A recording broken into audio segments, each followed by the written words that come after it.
Hello and welcome to A Woman's Heart. I'm Lisa Granger. I hope you are enjoying the summer reading series. We have had some nonfiction, clean romance, and now we have some Christian fiction with a Texas twist.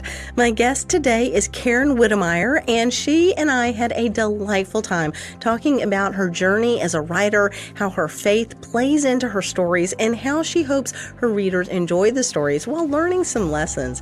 Karen is an award-winning author of over 25 books, including her latest book, If the Boot Fits.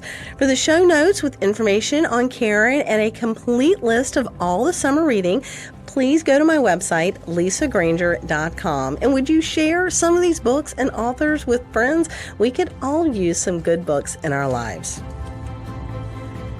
Welcome to the show. Today we have Karen Witemeyer with us, and I am really looking forward to talking to you, Karen. I have enjoyed 2 of your books already, and I am looking forward to devouring more of them. So welcome to the show. Thank you so much. I'm excited to be here. Yes. Now, one of the things that I am looking forward to is actually getting to know you and letting the listeners get to know you. So tell us a little bit about yourself and something fun that isn't normally in your bio. Okay, well, my name is Karen Witemeyer, and I live in Abilene, Texas. I came to Texas from California, so I'm a transplant. Came Okay. out here to came out here to go to school, and met my Texas husband, and so he roped me in good. So I've been in Texas ever since, and have just learned to love it here. People are wonderful. I've raised 3 Texas natives now. So Okay. Yes. so love it here, and all of my books are set in Texas. That's kind of become part hmm of my brand, so that's kind of fun. I have written about 25, 26, I think, books now, and have just really enjoyed the journey. It's a lot of work, but also so rewarding, and such hmm a way to kind of partner with the Lord as you're walking through, because heaven knows I don't have the talent to do it on my own. So so thankful for that help along the way. So something random that is not in my bio anywhere.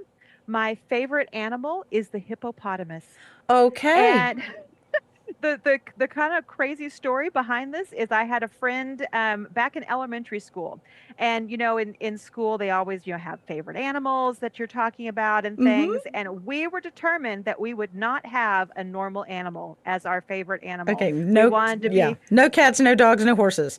Exactly. We wanted to be unique. She picked the armadillo. I picked the hippopotamus. And ever since then, it's been a thing. I have little hippos around the house. My husband has bought me I Love Hippo socks, and just, it's a thing now. So, Oh my gosh, that is funny. Well, the first thing that came to my mind was the song at Christmas. I want yes, a hippopotamus for Christmas. I sing that one every year. Yes. Okay.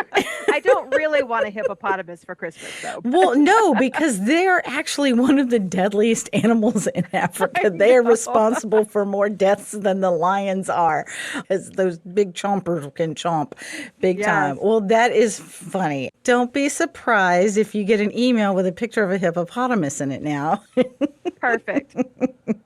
That's great. Well, as I mentioned, I have already read 2 of your books. One is the latest book, and we're going to get into that. But I want to talk a little bit about how you got into writing, and how did you mentioned that you write a lot about Texas, or your books are set in Texas. So give us a little bit of that journey, because I know it probably took some time.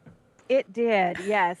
I was not one of those kids that always wanted to be a writer. I just loved reading. I Mm. loved books and stories. I would go to the library and come home with, this 3-foot high pile of books that I wanted to read, and just go hide in my room and read them as fast as I could. I loved story. And as I grew up, I was a good student in hmm school, and I would have, teachers who would compliment my writing, but I never really thought much of it. Came to college, and was getting ready to graduate with my master's degree. And I had another professor that said, you should really think about writing. You have a talent there. Now, of course, this is academic writing. It's very different Yes. from writing fiction, Yes. very, very different. But it was one of those things that, I love story. I never really journaled or anything, but I love to daydream. So it's kind of like, Mm. having, if I didn't like the way a movie ended, I would just rewrite it in my mind. How can I, change this to make it unique and make it my own kind of thing? And so one of those dreams that you just think about, maybe someday I will try, but someday never really happened because I was Yeah. busy in life and was Well, getting married, yep. finishing Someday is not a day on the college. calendar. Exactly. I had babies, and then God decided to wake me up. But I was a stay-at-home mom at the time because my youngest was less than a year old, Hmm. and my husband found out that his position was being downsized. Hmm. And so we had this moment of panic of, oh no, what's going to happen if he loses his job? I need to do something to help contribute to the family income. But I still wanted to be at home with my kids. So I was like, Yeah. what should I do? I'm like, I know. I'll write a book and I'll make money right away. Very, Oh, very and all of naive. the Yes, established authors are going, he. exactly. Exactly. But it was something that got me off the someday path and onto the, you know what, let's actually start working on Mm-hmm. this now. Yeah. I joined a local writers group. I found some online groups. I started writing short pieces. I got a few things published in like Clubhouse Junior Magazine from Focus on the Family, Hmm. and just started getting my toes wet. It kind of built this desire in me that, maybe this is something that I want to do. And Yeah. so I actually founded another job at Abilene Christian University. It's also where my husband works now. So I entered the workforce. So I'm working 8 to 5, but I still had this desire. You know what? I think I'm really Yeah. supposed to be writing. So I still pursued that in addition. And 6 years later, I signed my first 3-book contract with Bethany House. So you never know what's going to kick you into action. God got my attention, and I decided, this was what something He wanted me to do. Yeah, well, and he has a way of doing that sometimes. And I think, we may not look at it as, oh, yes, of course, this is the perfect time to do this. We sometimes look at it and go, are you serious? Are you kidding me? This is not a good time. And then when you look back and you go, oh, no, actually it was. It was a really good time. It probably was a good time for him to tap me on the shoulder or knock me upside the head, which is what he usually has to do for me. Uh, I tend to have to go the 2x4 route. I've been there myself. Yes. But it's always interesting to see that sometimes God's timing really is a little better, even though we may not think it at the time. Now, for those that are writers, I did have a question for you. Are you a planner or a pantser? I'm a little bit of both. Okay. Probably more on the planning, plotting side, but I don't. So the way my process works is I sit down and write a synopsis for the story that I'm Hmm. going to get ready to do. I do some preliminary research. I figure out kind of who my characters are. I take maybe like a week to do that. Oh, And okay.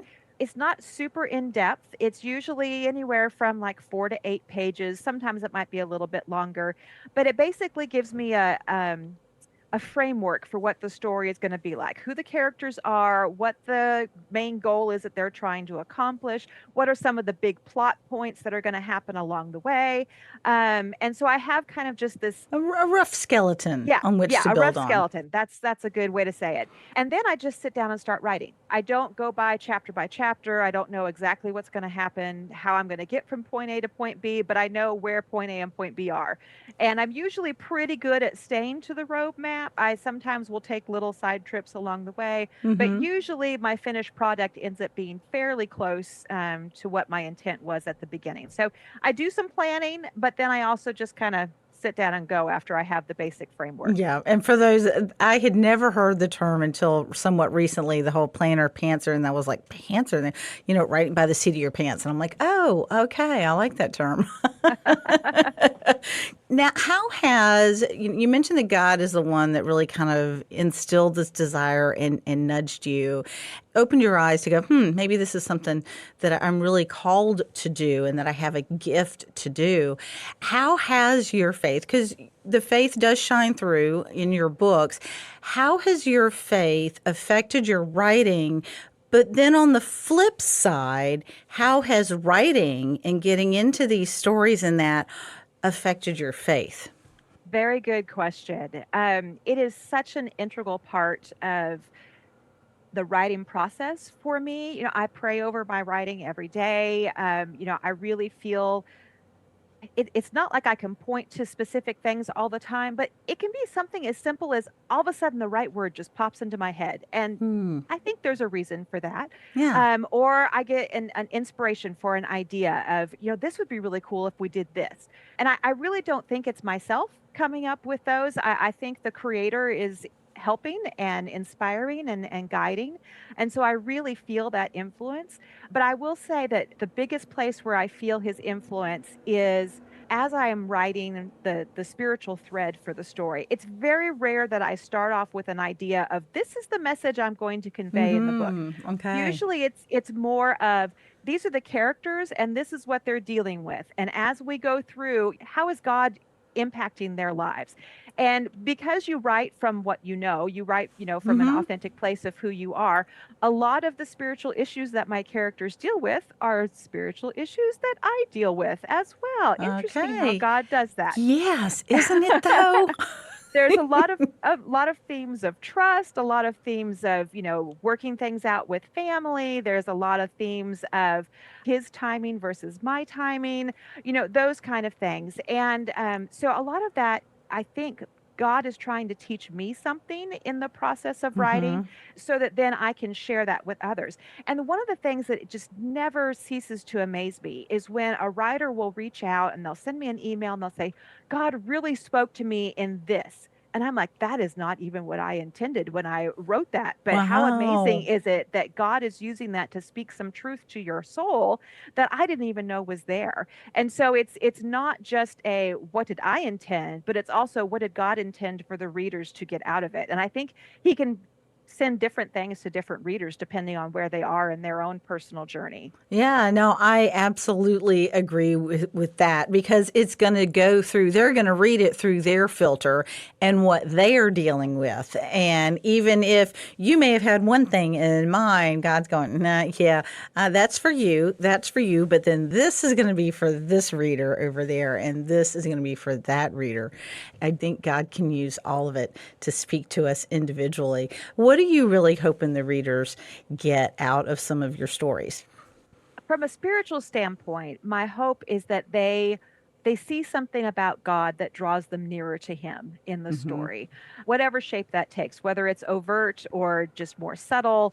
But as a reader, I also want to create an entertaining experience for them. Mm-hmm. I want them to be swept up in adventure. I tend to write lighthearted stories that have humor and things mixed in. So I want to bring joy to the reader as well. And to just, life can be yucky sometimes. And sometimes we need to escape into something that's not our problems. It's somebody else's problems. And we can laugh when they laugh and we can, get swept up in an adventure that takes us away from our own life for a little bit. And I think there's some health that can be gained there.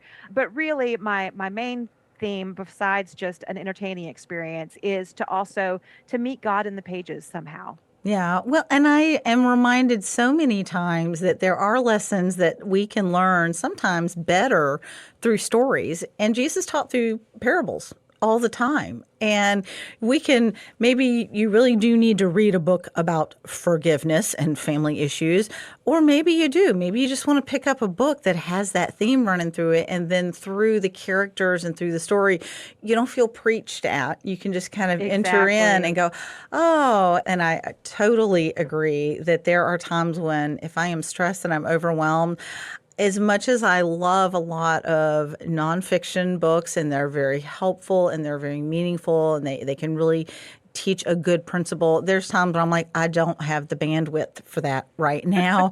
I just want to sit outside in the sun and escape into somebody else's world. And then you go, oh, and then there was that lovely little message that came along with it. But it's refreshing. And I actually heard something the other day that I had never heard was reading fiction helps your brain combat Alzheimer's because you're trying to track the stories in the character. And I was like, really? I have scientific evidence to support my reading habit? Yay!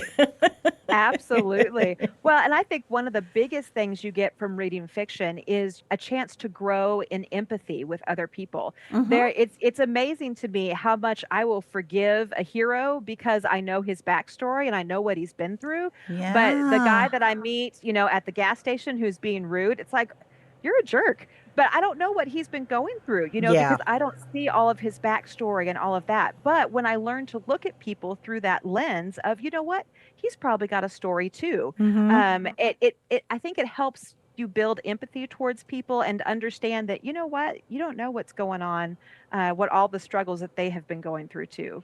Yeah, I think you make a very valid point there. And I try to remind myself, some days I'm better at it than others, that if there's something going on, it's like, I don't know what their day is like because you don't know. And I like the idea of that building empathy because you know the character's backstory and you go, okay, yeah, that was a jerk thing to do, but I get it because you have all of this and that and the other. Now, we've mentioned escaping, and you have this series, Texas Ever After, where you're taking fairy tales and kind of giving them a Texas twist. And your newest book is If the Boot Fits. Tell us about this one. I thoroughly enjoyed it. I didn't want to put it down. Oh, I'm so glad you enjoyed it. I grew up watching Disney, right? And Mm-hmm. all the classic fairy tales and all of that. And I've seen a lot of different fairy tale retellings. I've seen them in contemporary stories, I've seen Mm-hmm. them in science fiction stories, fantasy set stories, but I hadn't really seen very many in the Western genre. And so I thought, you know what? It would be really fun to be able to mix, two of these things that I love, the fairy tale story and, the cowboys, the Texas cowboys, and bring them together. And so that's what I did. And with If the Boot Fits, as you might be able to guess, it's a Cinderella retelling Yes. with a boot that gets left behind at the ball.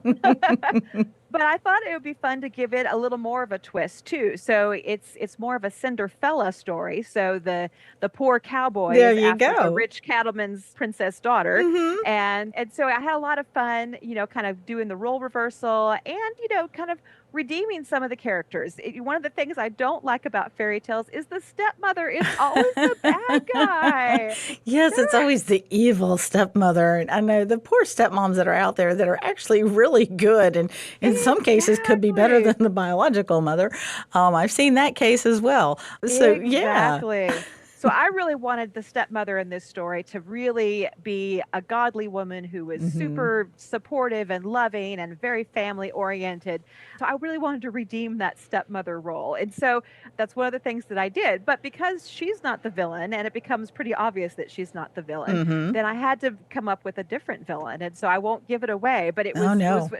a challenge to figure out who's going to be the bad person I was in this surprised. story. I wasn't until the very end. And there was one moment, there was one point in the story I went, that's a little unusual. I wonder if there's significance behind that. And I won't say what it was because I don't want to give it away. And then later on, I was like, oh, it's got to be this person. It's got to be. And then, yeah, it was. But that was very close to the end. So yeah, you kept us guessing on that one. Yeah, congratulations. Thank you. So, and one of the other things is you really enjoyed coming up with the names. And I do. I found that part fascinating. So please tell us what you enjoyed about coming up with some of the names for the characters. So naming my characters, whether the book is fairy tale or not, Hmm. is something I love, right? I only had 3 kids. I only was able to come up with 3 names for them. But, I have all these dozens and dozens of characters that I can name. And it's important for me. I think names carry meaning. And so it's important for me, especially for the larger characters in a story, to have names that mean something. And it means something to me. So sometimes they might have a private meaning for me that nobody else even knows. Or if you're really astute, you might pick up on some of the little hints I that I did drop. not catch Asher's name until I read that. I didn't even occur to me. And I went, oh my gosh, that is so clever. So Asher is a perfect example. So he's a Cinder-fella character, right? Hmm. And Yep. so Ashes are a synonym for cinders. Instead of Ella, we have Ellis as his last name. So Asher Ellis kind of plays off of the Cinderella. And I love biblical names. And, Asher was a biblical name from the Old Testament. And so I'm checking lots of boxes with that. Oh, That's yeah, making me you got very to check happy. lots of boxes. Yeah. And then I played a lot of, I had a lot of fun with, kind of some of the Disney stuff too. So Asher has two stepbrothers. So they're named Jonathan and Fergus, but Jonathan goes by Jack. And at one point in the story, Fergus gets called Gus by a little kid. And so we have Jack and Gus, who are, the Yep. mice Hmm. in the Cinderella Disney version. And then Bruno was the loyal hound that helped Cinderella out. And that's the name of Asher's horse. And so, I had a lot of fun playing with it. The king had a duke who is his right hand man, and so the cattle king, Eli Deering, has a guy named Duke who is his right man man. And so, I tried to have a lot of fun, playing with that, and it was something that I just really enjoy. Yeah, well, and part of it, I knew it was a Cinderella telling, but it was very loose. I didn't, because sometimes the retelling, you kind of go, oh, yeah, okay, it's so predictable. It's so much like the others. They just changed a name and address or something like that. And you go, yeah, yeah, yeah, yeah, yeah. But no, you flipped it and then you added little things. And I really enjoyed, I did catch that his younger brother liked writing stories and had a story about mice. And I was like, oh, Yes. there's the nod to the little mice in Cinderella. So I caught that one. Exactly. But just kind of enough of a nod to be go, oh, that was kind of cool without being overdone. So Right. yeah, I That thoroughly was one enjoyed of the it. challenges Hmm. with rewriting these fairy tales. Is like you said, I don't want it to be predictable. I won't don't want it to be just the same old story that everyone's heard. I Hmm. want people to feel a sense of nostalgia when they read it and to feel that kind of automatic connection because it was a story they learned in childhood. But I want it to be completely fresh and different too. And so that is kind of the challenge to pay homage to something, but yet Hmm. be something fresh and different at the same time. Yeah. Well, in kind of going more into the characters, one of the things that I thought about in when you're developing your characters, you want your hero to be admirable. You want to be able to look up to them and they, be a good person, but you want it believable too. So they can't be perfect. They can kind of be really good and dreamy. I think I was like, yeah, there's some dreamy cowboys in there. And but they're still human and they're still believable. So, how do you kind of get that balance with, okay, here's these hero people or heroine people, but keeping them real and relatable? Because I don't always relate to a princess or a cattle baron's daughter. Exactly, exactly. It is tricky, and it's something that I think you have to be vulnerable with yourself as well Hmm. as you're writing it because I have plenty of flaws. I will readily admit that I do.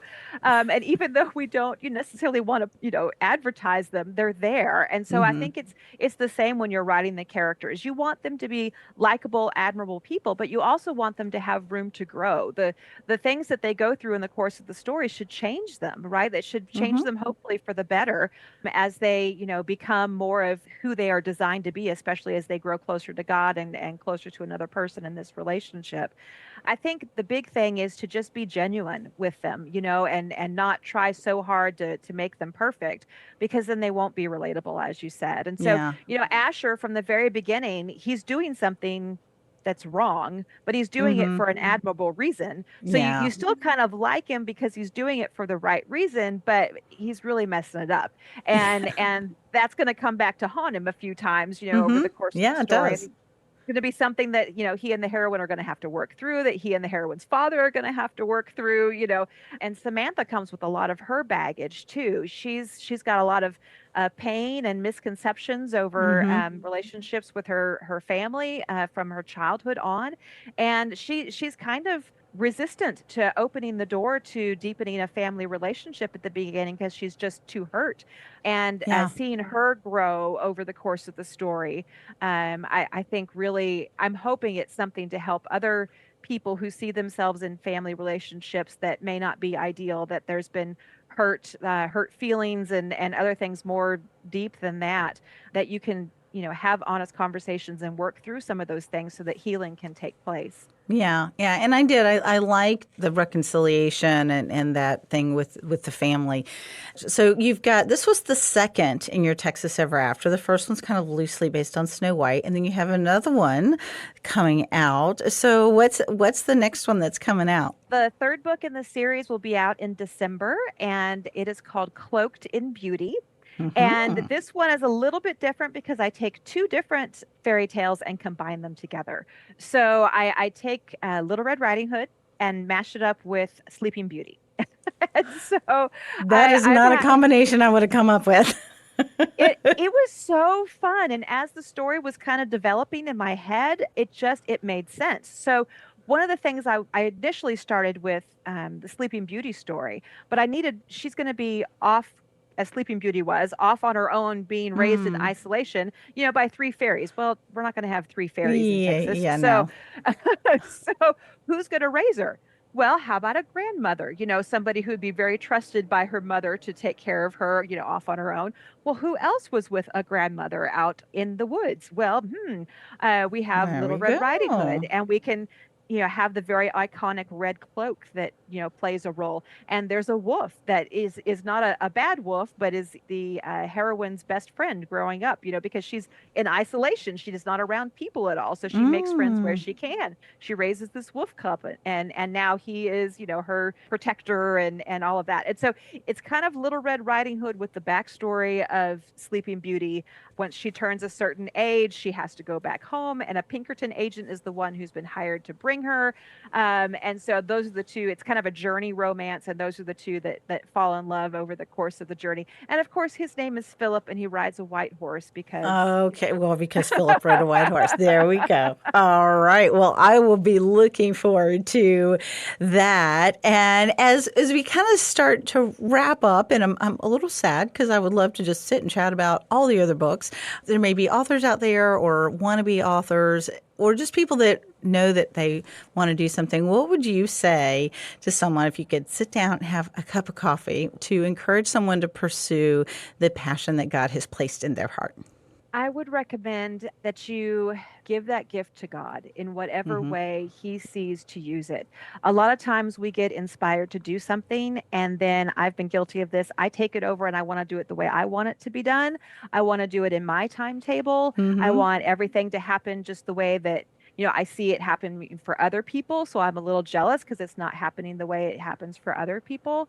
So I would encourage patience, trust that God will do with it what He wants to do with it, and also just a lot of be malleable, be teachable, let God shape you, let the story shape you, let learning from other writers, learning from other books that you've read, let all of that shape you and form you to become the best that you can be. And don't be in a hurry. Publishing is very slow, and you have to be very patient. And with all of the indie pubbing that is out there now, and I've done a couple indie pubbing projects myself, it's very easy for people to get in a hurry. It's like, well, I can just put it up right now. I'm excited. It's ready. I'm ready for it to be out there. And then it's too soon, and you're not Mm. really as ready as you thought you were. And that could end up hurting your chances to be successful later. So take the time, make sure you've done it right, and just let God take it where He wants to go. Okay. And how can people connect with you, Karen, and get a hold of some of these books to read during the summer or afterwards? And The best place to find me is on my website, KarenWitemeyer.com. You'll find all my books there. There's some fun behind the scenes information I share on my website as well. And then if you like to interact more directly, the social media that I'm the most active on is in a Facebook group called The Posse. Since I write cowboys, I have okay, there a you fan go. group called The Posse. I'm there Monday through Friday, and we have a really active group that's a lot of fun. In fact, I use my group to help me brainstorm some things. Hmm. So when I was trying to come up with a clever name for Asher Ellis, they were the ones I went to help. And they were the ones Okay. that helped me come up with some of these ideas. So it's wonderful to get help from readers who are just really dedicated to the craft. So it's a lot of fun. Yeah, well, proof again that we are better together. Absolutely. Well, Karen, thank you so much for joining me today. And thank you for the stories that you write that help us just escape and learn and grow. And just really appreciate it. And I look forward to reading some more over the summer. Thank you so much. It's been a joy to be here.